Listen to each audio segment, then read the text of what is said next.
Sungguhnya terkait dengan masalah seseorang lupa kepada Allah Subhanahu wa taala. Dalam hal ini Allah Subhanahu wa taala berfirman, "Wala tuti' man aghfalna qalbahu an dzikrina wattaba'a hawahu wa kana amruhu furuta." Sebutkan dalam surat Al-Kahfi, Allah Subhanahu wa taala melarang kita. Wala tuti' man aghfalna qalbahu an dzikrina. Janganlah kalian mentaati orang-orang yang telah kami lalaikan hatinya. Dari apa? Dari mengingat kami. Wattaba'a hawahu. Sehingga dia apa? Sehingga dia mengikuti hawa nafsunya. Orang yang terlalaikan dari mengingat Allah, orang yang dilalaikan oleh Allah Subhanahu wa taala dari mengingat Allah, berzikir kepadanya. Ini berzikir ini sifatnya umum dari berbagai macam zikir. Ya. Di mana dia akan menjadi apa? Menjadi orang yang mengikuti hawa nafsunya. Ya. Wa kana amruhu furuta. Maka urusannya, ya, urusan kebaikan dunia dan kebaikan akhiratnya akan menjadi dha'i'ah. Furuta itu, ya, Syekh Sa'di rahimahullah menyebutkan dalam tafsirnya, wa kana amruhu furuta. Furuta ay dha'i'ah mu'attarah. Ya, akan hilang, akan sia-sia. Ya, akan terlampaui batas. Ini seseorang yang tidak apa? Atau yang mengikuti hawa nafsunya. Maka urusan kebaikan agamanya dan kebaikan dunianya akan menjadi kacau. Tidak sesuai dengan apa yang diinginkan oleh Allah Tabaraka wa Ta'ala. Sehingga jangan sampai kita mengikuti, mentaati orang-orang yang telah Allah lalaikan dari mengingat Allah.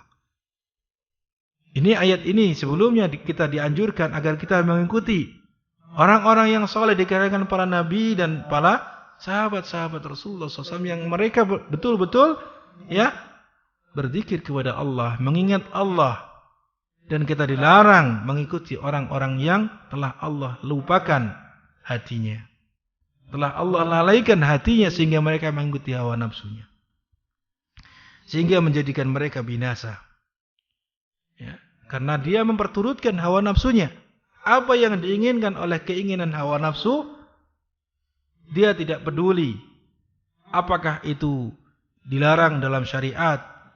Apakah nantinya akan menyebabkan celaka di dunia ataupun di akhirat? Dia tidak peduli. Yang penting dia memperturutkan keinginan hawa nafsunya. Maka orang yang seperti ini sudah ditutupi hatinya dari mengingat Allah Tabaraka wa Ta'ala. Maka kita berlindung kepada Allah Subhanahu wa Ta'ala dari hal tersebut. Sehingga di antara cara agar kita tidak menjadi orang yang lalai adalah dengan cara apa? Kita berzikir, mengingat Allah Subhanahu wa Ta'ala dalam setiap keadaan. Maka apabila seorang hamba ingin mengikuti seseorang, ingin menjadikan seseorang itu sebagai qudwah, menjadikan seseorang sebagai contoh dalam hidupnya, maka lihatlah apakah dia termasuk orang-orang yang ahli zikir atau tidak. Ya, dari ayat tersebut dapat diambil pelajaran bahwasanya apa?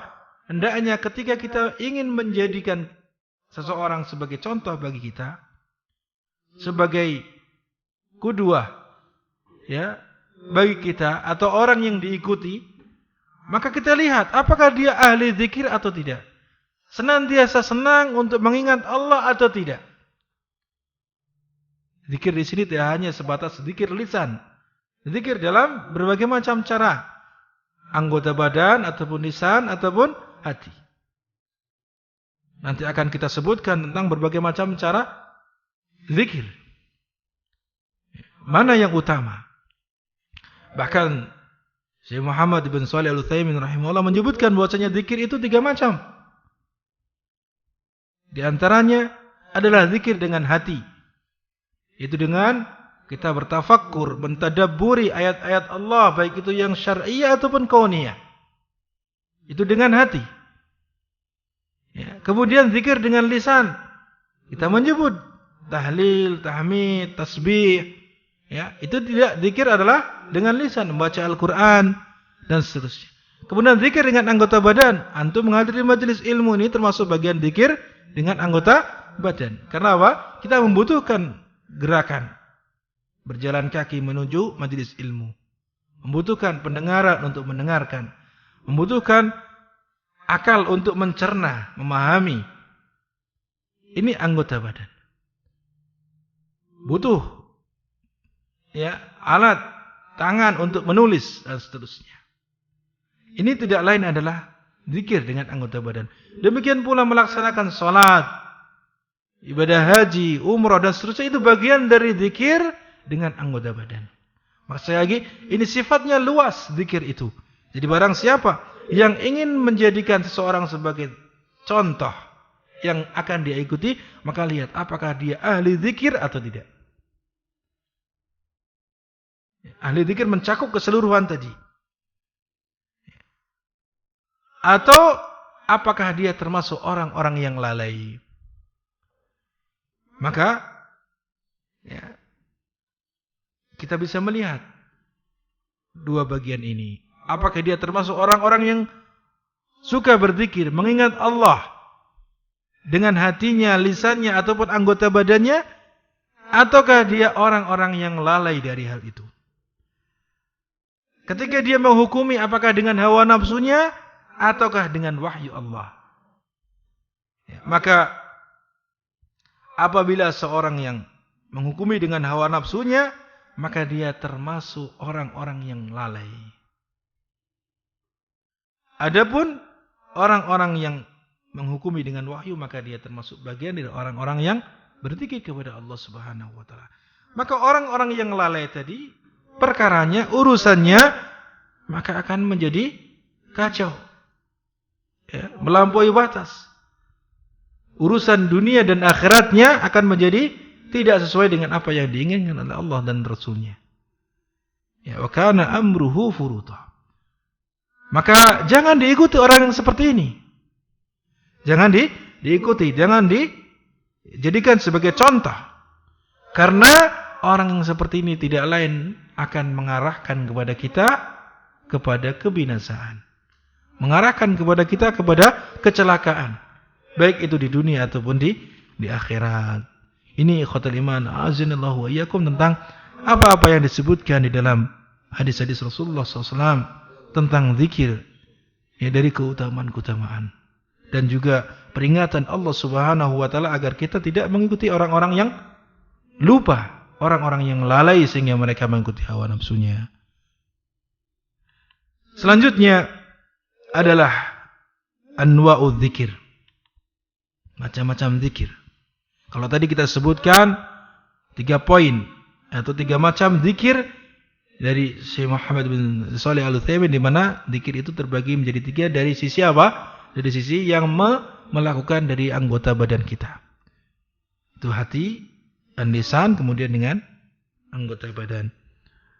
Yang pertama, ikhwatul iman, bahwa zikir terbagi menjadi 2 macam. Anwa'udz dzikir, macam-macam zikir terbagi menjadi 2 macam, apa yang disebutkan di sini. Yang pertama, zikru asma'ir Rabb tabaraka wa ta'ala wa sifatihi wa tsana' alaihi bihima. Yaitu berzikir dengan nama-nama, menyebut nama-nama Allah tabaraka wa ta'ala dan sifat-sifatnya.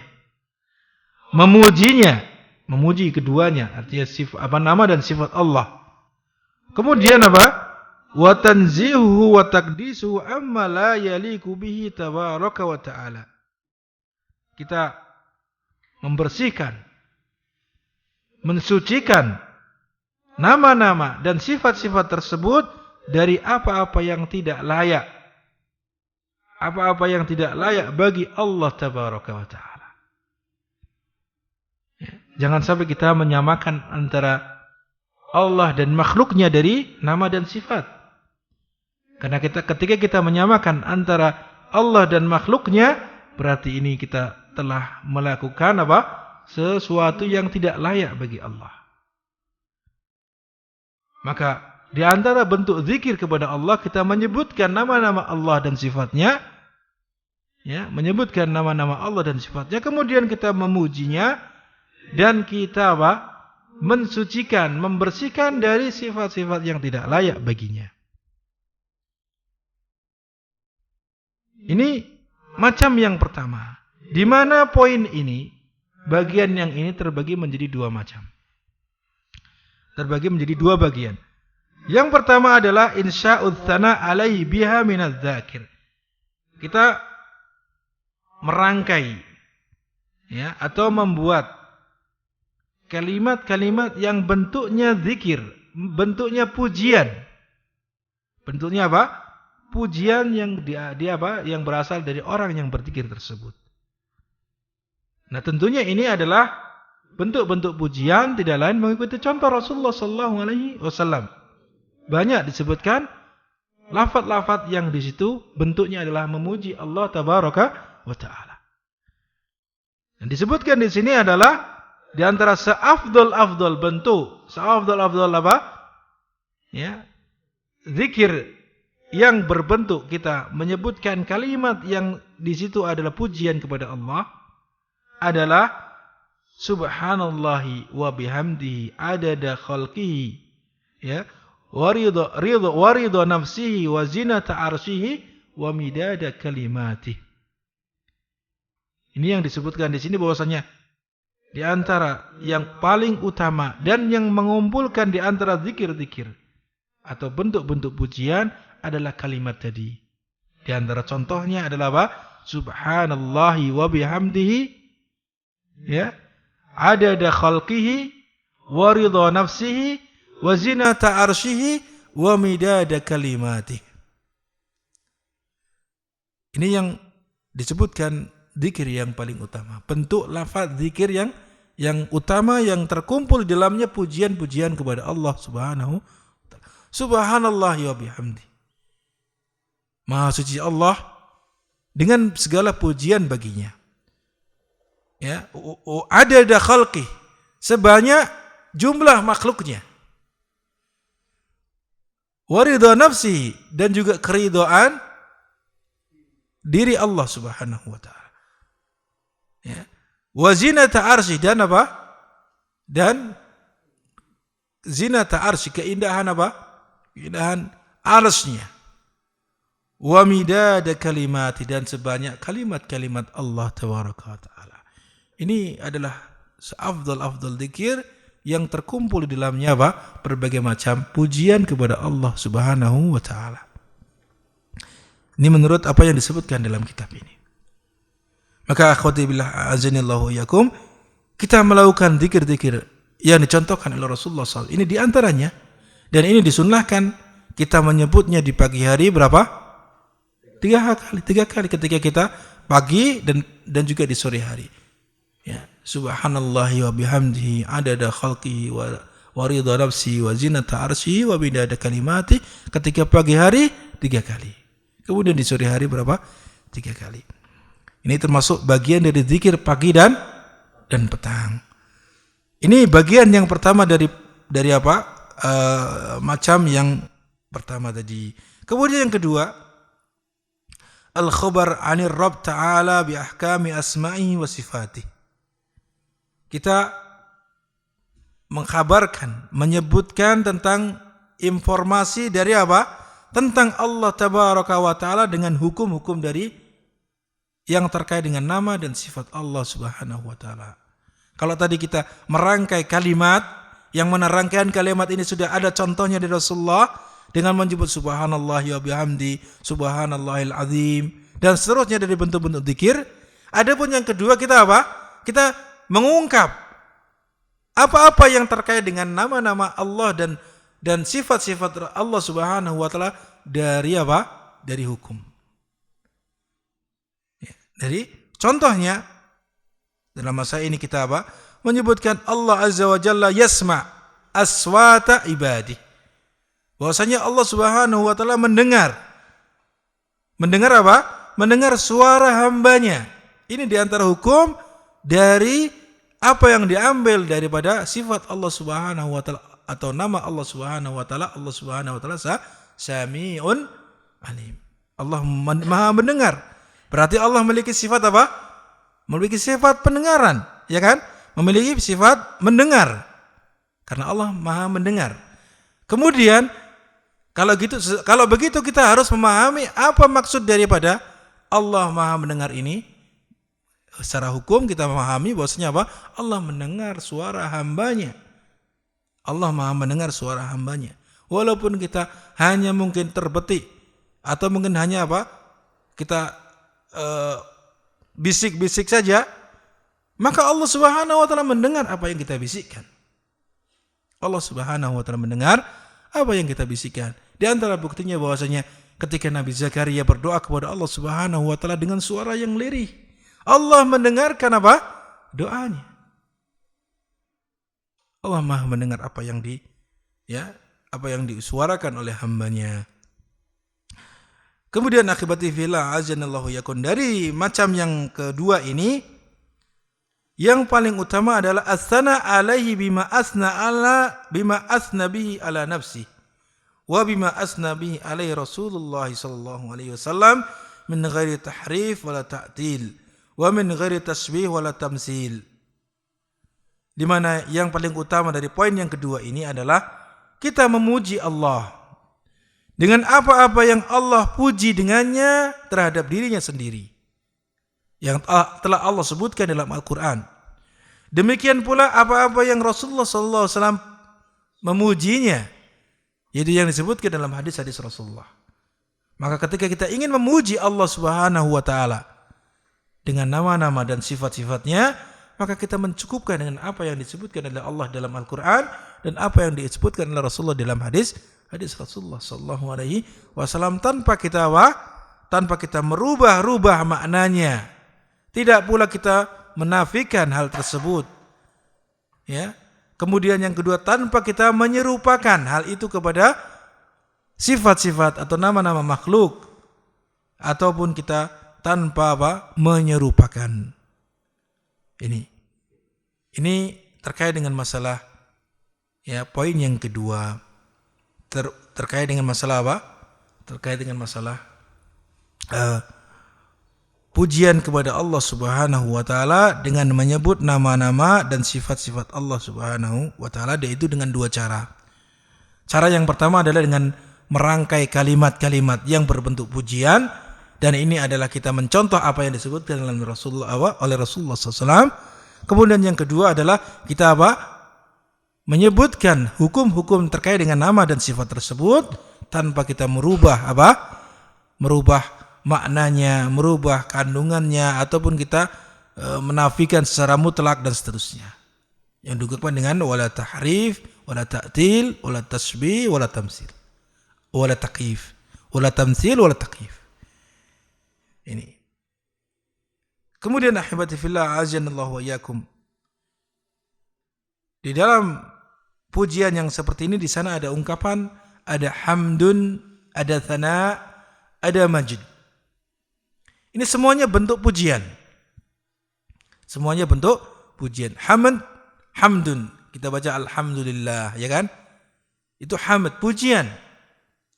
Kemudian di sana ada thana. Ini juga bentuk pujian atau sanjungan. Apa perbedaannya nanti kita sebutkan. Kemudian yang ketiga adalah majid. Itu juga bentuk pengagungan dan sanjungan untuk Allah Subhanahu wa taala. Yang mana ketika seseorang mengungkapkan alhamdulillah, ini adalah merupakan bentuk pengkhabaran. Dia mengkhabarkan tentang sifat kesempurnaan Allah Subhanahu wa taala.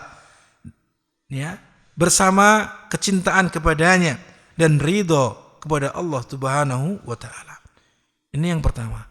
Alhamd, atau yang disebut ketika kita mengucapkan alhamdulillah, kita seolah-olah mengungkapkan Allah memiliki sifat yang sempurna. Ya. Allah Subhanahu wa taala memiliki sifat yang sempurna, di samping kita mencintai dan ridho kepada Allah Subhanahu wa taala. Ini ketika kita mengungkapkan alhamdulillah. Ya.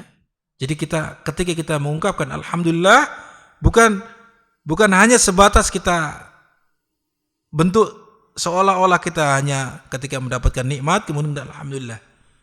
Ya. Jadi bukan hanya sebatas itu saja, akan tapi maksud daripada ungkapkan tidak alhamdulillah adalah kita mengakui tentang kesempurnaan sifat Allah Subhanahu wa taala bersama kita mencintai dan ridho kepadanya. Kemudian jika kita mengulang-ulang pujian itu yang disebut dengan thana. Itu yang disebut dengan thana alaihi. Kita menyanjungnya, memujinya. Kita mengulang alhamdulillah, alhamdulillah dan seterusnya, itu yang disebut dengan thana. Ya, pujian yang diulang-ulang. Fa in kana al-madh bi sifatil jalal wal 'azama wal kibriya wal mulk kana tamjidan. Apabila pujian itu berbentuk ya kita meyakini tentang sifat-sifat kemuliaan Allah, keagungan dan kesombongan serta kerajaan bagi Allah Subhanahu wa taala, maka ini adalah pengagungan atau tamjid tadi. Karena ada 3 istilah yang sebenarnya di dalam bahasa kita sama, pujian semua. Akan tapi dalam bahasa Arab berbeda dari sisi apa? Makna. Yang pertama adalah hamd, kemudian thana dan majid. Seperti apa yang disebutkan dalam hadis sahih ya, bahwasanya Allah Subhanahu wa taala berfirman di dalam hadis qudsi, fa idza qala al-'abd ya, fa idza qala al-'abd, apabila seorang hamba berkata alhamdulillahi rabbil alamin, qala Allah hamidani abdi. Apabila seorang hamba mengucapkan alhamdulillahi rabbil alamin, maka apa? Allah berfirman, hambaku telah memujiku. Kata-katanya adalah hamidani abdi. Wa idza qala ar-rahmanir rahim, ini dalam surat Al-Fatihah. Apabila hambaku mengucapkan ar-rahmanir rahim pada ayat yang berapa? Yang kedua, qal asna alayya abdi. Hambaku telah memujiku. Sama, tapi apa? Sana ungkapannya dalam bahasa Arab. Asna alayya abdi. Itu pujian yang diulang. Ya kan? Karena alhamdulillahirabbil alamin arrahmanir rahim. Di situ mengandung pujian kepada Allah Subhanahu wa taala. Wa idza qal, apabila hambaku mengucapkan maliki yaumiddin, itu yang mengungkapkan tadi apa? Kekuasaan, kepemilikan Allah Subhanahu wa taala secara mutlak. Qal majidani abdi, maka Allah berfirman, hambaku mengagungkanku. Majidani abdi. Ini yang disebut dengan tamjid. Ini adalah hadis yang diriwayatkan oleh Muslim. Ini perbedaan antara ungkapan apa? Hamd, kemudian thana dan majid. Ya. Hamd, alhamdulillahirabbil alamin, kemudian thana itu pujian yang diulang, kemudian tamjid itu pengagungan ataupun penyanjungan kepada Allah Subhanahu wa taala yang menyebutkan tadi tentang kibriya, kemudian kekuasaan Allah dan seterusnya. Ini bagian yang pertama dari